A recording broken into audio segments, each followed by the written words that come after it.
इस वक्त मैं हरगांव क्षेत्र के गया सिंह सुमित्रा सिंह चौहान महाविद्यालय में इस वक्त मौजूद हूं, जहां पर भारी भीड़ भी है, भारी जनसंख्या भी है। बच्चों को स्मार्टफोन पाने के बाद में उनके चेहरे भी खुल उठे, उनके चेहरों पर मुस्कुराहट भी आई और यहां पे आए हुए जिला अध्यक्ष जी ने हर बच्चे को एक स्मार्टफोन जो वितरण किया। उसके बाद में जो अगर हम बच्चों की बात करें तो उनके चेहरे पर एक नई मुस्कुराहट, नई उम्मीद ज़रूर जागी। उत्तर प्रदेश सरकार के द्वारा माननीय मुख्यमंत्री योगी आदित्यनाथ जी के द्वारा जो ये स्मार्टफोन दे करके बच्चों का उत्साह बढ़ाया जा रहा है, उसको लेकर के यहाँ पे जो खुशियाँ नज़र आई उस विद्यालय में हमने देखने के बाद में पूरे बच्चों के चेहरे जो खिल उठे। इस तरह से एक मुस्कुराहट, नई मुस्कुराहट नज़र आई जो माननीय मुख्यमंत्री जी को एक नया संदेश देने का प्रयास कर रही है। सरकार बहुत अच्छा काम कर रही है, जिससे बच्चों में एक नई उम्मीद जगती है और एक पढ़ने का भी उत्साह होता है। और पढ़ने के बारे में अगर हम बात करें तो इस वक्त लोग डिजिटल इंडिया की बात करते हैं और सरकार भी डिजिटल इंडिया बनाने का प्रयास कर रही है। शिक्षा से जुड़े हुए सभी टीचर और हमारी अध्यापिकाएं और इन सब से ज्यादा कहीं जो सम्मुख उपस्थित हमारे बच्चे हैं,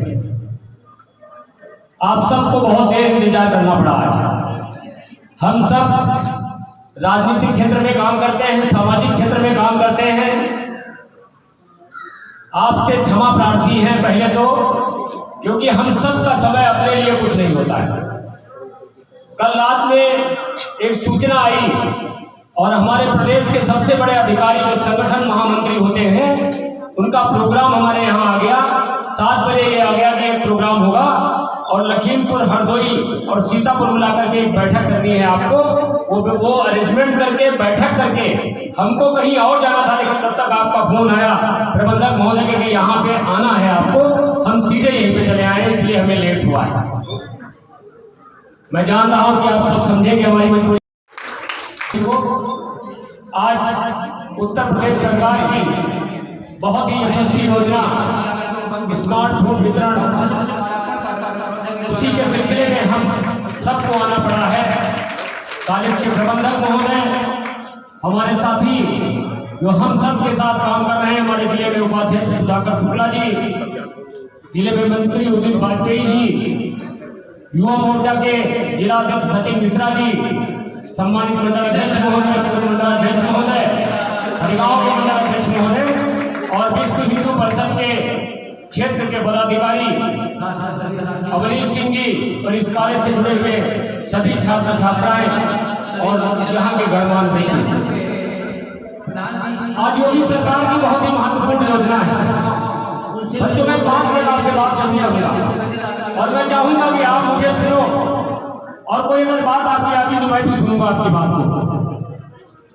आज उत्तर प्रदेश सरकार की बहुत ही महत्वपूर्ण योजना है स्मार्टफोन वितरण, क्योंकि सरकार जानती है कि माता पिता वो हर व्यवस्था करते हैं जो बच्चों को जरूरत होती है। वो चाहे जैसे रह करके अपने बच्चों के लिए सारी व्यवस्थाएं पूर्ण करते हैं, उसको पढ़ने के लिए, उसकी एजुकेशन के लिए, उसके स्वास्थ्य के लिए और उसके भविष्य के लिए वो चाहे जैसे माता पिता रहे, लेकिन वो प्रयास करते हैं कि हमारा बेटा और हमारी बेटी, उसको कोई कमी न रह जाए और वो पढ़ लिख करके समाज में सबसे अग्रणी रहे। ये दुनिया का हर माता पिता ये सपना देखता है। अगर माता पिता के बाद ये कोई सपने को आगे बढ़ाता है तो वो आपका शिक्षक है, आपका गुरु है जो ये सपने को देखता है। योगी जी ने देखा कि हर माँ बाप अपने बच्चे के लिए पूरी व्यवस्थाएं करता है, लेकिन उसके बावजूद बहुत से ऐसे माता पिता रह जाते हैं जो अपने बच्चों के लिए स्मार्टफोन नहीं ले पाते। उनके बच्चे कहीं ना कहीं पीछे हो जाते हैं, वो दुनिया के साथ नहीं जुड़ पाते हैं, वो समाज के साथ नहीं जुड़ पाते हैं और इसका फल ये निकल के आता है कि आने वाले वक्त में वो भविष्य में अपने पूरी दुनिया के साथ खड़े होकर के साथ में खड़े होकर के आगे नहीं बढ़ पाते। इसलिए योगी जी ने प्रयास किया कि सभी पढ़ने वाले बच्चों को, सभी छात्र छात्राओं को स्मार्टफोन दिया जाए और उसका मकसद सिर्फ एक है कि वो पूरी दुनिया के साथ कदम से कदम मिला करके अपने आप को ग्रोथ के रास्ते पे अपने भविष्य को संभाल सके। आप जानते हो जब माता पिता आपके सपना देखते हैं और बच्चा भविष्य को संभालता है तो क्या होता है, मैं सभी बच्चों से कहूँगा, हमारे भी माता पिता हैं और हमारे भी बच्चे हैं।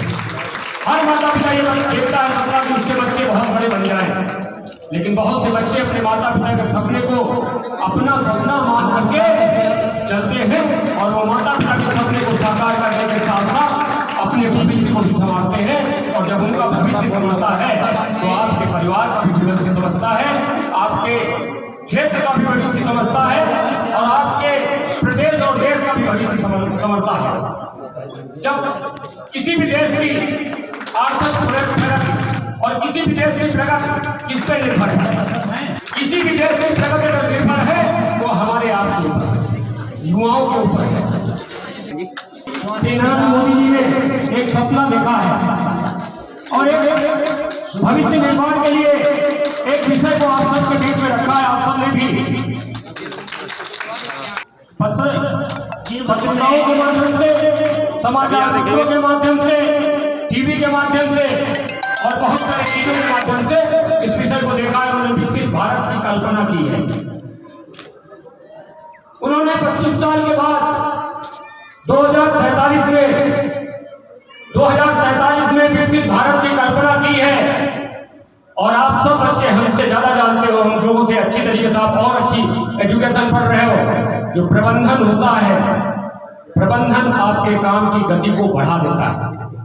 प्रबंधन आपके काम की दिशा को बदल देता है। जब कभी भी किसी चीज का प्रबंधन करते हो तो परिणाम आपका कई गुना बढ़ जाता है। इसलिए नरेंद्र मोदी जी ने, यशस्वी प्रधानमंत्री महोदय जी ने डिजिटल इंडिया का नारा दिया था। आज वो डिजिटल इंडिया का नारा सपना साकार हो रहा है। जिस समय उन्होंने 2014 में विषय को उठाया था, कदम को उठाया था, उस समय लोग कहते थे कि जिस गांव में लोग जानते नहीं मोबाइल को, स्मार्टफोन को चला नहीं पाते हैं, वहां डिजिटलीकरण कैसे होगा। आप सब महसूस करते हो इस बात को, ये बातें उठती थी कि नहीं उठती थी। आज आप देखते होंगे कि कोई 10 रुपए की चीज लेने जाते होंगे तो वो बच्चा, जो गांव का बच्चा है, मोबाइल से पेमेंट करता होगा। आप अगर आलू लेने जाते हो या सब्जी लेने जाते हो तो दुकानदार कहता है कि आप फोन पे कर दीजिए मुझे। आज ये हुआ है सपना साकार कि नहीं हुआ है? क्योंकि आप कोई जब सपना देखोगे तभी साकार होगा। आप कोई विषय अगर अपने मन में रखोगे तभी साकार होगा। आज उसी विषय को प्रधानमंत्री जी ने, यशस्वी प्रधानमंत्री जी ने उठाया है आपके सबके सहारे। आप सबके विश्वास पे उन्होंने 2047 में भारत को भी विकसित राष्ट्र की श्रेणी में खड़ा करने का प्रण लिया है। क्या आप इसके लिए तैयार हो?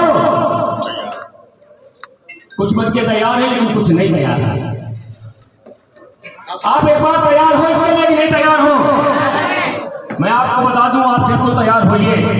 को अपने माता पिता के सपने के साथ जोड़िए, क्योंकि माता पिता बहुत सारी कठिनाइयों को सहन करके और ये प्रयास करते हैं कि उसका बच्चा, उसे कोई कमी न रह जाए, उसे कोई स्थिति न रह जाए। लेकिन अपने माता पिता के सपने को अगर आप साकार करते हो तो आप ये समझ लीजिए, आप देश के साथ जो स्वतंत्रता संग्राम में जिन लोगों ने भाग लिया था, जिन लोगों ने देश की लड़ाई लड़ी थी, आप भी वही करने जा रहे हो अगर आप देश के काम आ रहे हो तैयार होकर के। आज एक बिटिया लखनऊ की चंद्रयान में आई है, अंतरिक्ष में भारत का भी नाम जुड़ा है। हम सब बैठ करके जितनी भी सभाएं होती हैं, जितनी भी बात होते हैं, उस बिटिया को याद करते हैं। अगर इसमें बैठे बच्चे कामयाब होकर के कहीं जाएंगे तो हम सब भी कहेंगे कि हम सब लोग स्कूल में गए थे और बच्चों के साथ बैठ के बातें की थी। लेकिन आज वो बिटिया IAS बन गई है, वो बेटा IPS बन गया है, या कोई और साइंटिस्ट बन करके देश का नाम रोशन कर रहा है। हम सभी चाहते हैं कि कहीं ना कहीं कोई ना कोई हमारे युवाओं को एक रास्ता मिले और वो रास्ता अपने क्षेत्र के साथ साथ, अपने प्रदेश के साथ साथ, अपने देश के भी काम आए। ये कठिन राह है, इसमें कोई दो राय नहीं। अगर ये कठिन राह नहीं होती तो हर व्यक्ति कामयाब हो गया होता, हर व्यक्ति आगे बढ़ गया होता। लेकिन जिनके सपने बहुत मजबूत होते हैं, जो उन कठिनाइयों को समझ करके देखते हैं, निश्चित रूप से उनको कभी नींद नहीं आती। लेकिन आपने देखा कि नहीं, मैं IAS बनूंगा, IAS बनूंगी, और आपने अगर ये सोचा और केवल ऐसे मन में सोच लिया तो क्या कभी हो पाएगा? लेकिन जिसके मन में होगा और उसने अगर अपने चित्र सामने लगा रखा है कमरे में कि मैं IAS बनूंगे, और जो अगर ग्रेजुएशन में है तो अगले 2 साल 3 साल के अंदर निश्चित रूप से हम IAS का कंपटीशन बीट करेंगे और हमको बनने से कोई नहीं रोक सकता। आप मान लो बेटा कि आपको बनने से कोई नहीं रोक पाएगा, क्योंकि ना रात में आपको नींद आएगी, न जाड़े में जाड़ा लगेगा, न गर्मी में गर्मी लगेगी, क्योंकि आपका सपना आपके सामने होगा, आपके माता पिता का और आपके गुरु जी का सपना आपके सामने होगा।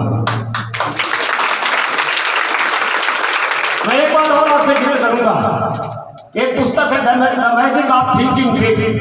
मैंने जितनी शिक्षा पढ़ाई करके हासिल की है उससे ज्यादा कहीं थिंकिंग बिग आप पढ़ के देखिएगा, और अगर पूरी पुस्तक आप पढ़ लोगे और नोट्स बना लोगे तो दुनिया की कोई ताकत आपको रोक नहीं सकती। जैसे रामायण और गीता है घर के अंदर, ऐसे ही भविष्य के लिए संवारने वाली ये पुस्तक है। हमारे मन में दो भावनाएं होती हैं। कभी आप निगेटिव अगर सोचते हो तो सोचते हो कि घर से निकलने के बाद में अगर मैं लाल बाग तक जाऊंगा या हरिगांव जाऊंगा तो कहीं ना कहीं ऐसा ना हो कि एक्सीडेंट हो जाए और हम ना पहुंच पाए, या कोई समस्या हो जाए और ना पहुंच पाए। आपका मन बहुत सारे ऐसे उदाहरण दे देगा, आपको देगा कि शालिनी निकली थी तो उसका एक्सीडेंट हो गया, वो नहीं पहुंच पाई थी। वो IAS की तैयारी करने गई थी और लेकिन उसका बीट नहीं हुआ था। लेकिन आपने अगर पॉजिटिव अपने फोरमैन में दिमाग में आपके बैठा है, पॉजिटिव फोरमैन को काम दिया तो निश्चित वो आपको 10 उदाहरण देगा कि देखो वो बिटिया काम करने गई थी, उसने तैयारी की थी, उसका IAS में हो गया था, उसका PCS में हो गया था। ये सत्य बात है और ये आपके सबकॉन्शियस माइंड में बैठा जाएगा। जिस दिन सबकॉन्शियस माइंड में आपके बैठ जाएगा, आपको दुनिया की कोई ताकत कामयाब होने से नहीं रोक सकती। लेकिन बच्चों अगर आप कामयाब होते हो, आप सोचिए कितना बड़ा काम करते हो। आप घर परिवार के सपने को पूरा करते हो, माता पिता के सपने को पूरा करते हो और क्षेत्र प्रदेश और देश के लिए भी काम करते हो। हमारी दुनिया की आधी आबादी हमारी माताओं और बहनों के लिए नई संसद का गठन जब होने पे अगर कोई पहला अधिनियम लेकर के आए तो नारी शक्ति बंधन अधिनियम लेकर के आए। बच्चों मैं बता दूं आपको, ये इसलिए लेकर के आए कि हमारी माताओं और बहनों में ये शक्ति होती है कि वो बच्चे को जन्म देने के बाद में जब उसको पढ़ाती लिखाती है तो सबसे पहले गुरु के रूप में वही आती है और उसको तैयार करके अपने परिवार के लिए, समाज के लिए और देश के लिए तैयार करती है। बहुत से उदाहरण हैं हमारे कि माताओं और बहनों ने अपने बच्चे से ज्यादा प्रेम अपने राष्ट्र के लिए किया। पन्नाधाय का बहुत बड़ा उदाहरण है, आप सबने भी पढ़ा और हमने भी पढ़ा। रानी लक्ष्मीबाई का बहुत बड़ा उदाहरण है, अपने बेटे को भी अपनी पीठी में बांध करके राष्ट्र के लिए लड़ा, उन्होंने अंग्रेजों से लड़ाई लड़ी। आज इसलिए प्रधानमंत्री महोदय जी ने विकसित भारत संकल्प की परिकल्पना को साकार करने के लिए संसद में अगर कोई पहला बिल लेकर के आए तो नारी शक्ति बंधन का बिल लेकर के आए कि और 33% का आरक्षण उन माताओं और बहनों को दिया। वो 33% का आरक्षण जब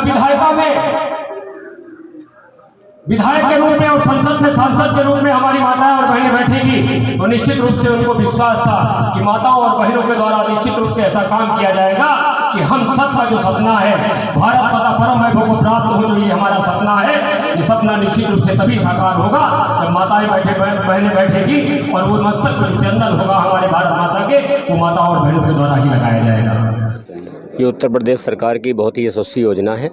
उनका मानना है कि हर बच्चा पढ़े और हर बच्चा संचार क्रांति से जुड़े और पूरी दुनिया से कदम मिला करके अपने आप को आगे विकसित भारत के संकल्प की योजना जो माननीय प्रधानमंत्री जी की है, जो योगी जी का सपना है कि हर बच्चा पढ़ लिख करके उत्तर प्रदेश के विकसित उत्तर प्रदेश के नाम से रूप में काम करे। इसके लिए उन्होंने ये व्यवस्था की है कि कोई बच्चा ऐसा न रह जाए जो भविष्य के ग्रोथ से बच जाए। इसके लिए उन्होंने हर बच्चे के लिए स्मार्टफोन की व्यवस्था की है। प्रदेश सरकार के द्वारा स्मार्टफोन वितरण समारोह में इस वक्त हम मौजूद हैं। एक महाविद्यालय में इस वक्त मौजूद है जहां हमारे पीछे कई आप बच्चे देख रहे होंगे। यहाँ के जो स्टूडेंट हैं, पढ़ने लिखने वाले स्टूडेंट हैं, अच्छे स्टूडेंट हैं, जिनको सरकार के द्वारा स्मार्टफोन वितरण किया जाता है। वहीं आज इस वक्त हम लोग भी मौजूद गया सिंह सुमित्रा सिंह चौहान महाविद्यालय में, जहाँ की तस्वीरें दिखा रहे थे। आप देख रहे हैं सीतापुर से fact news Bharat, bureau report Sitapur. शुक्रिया।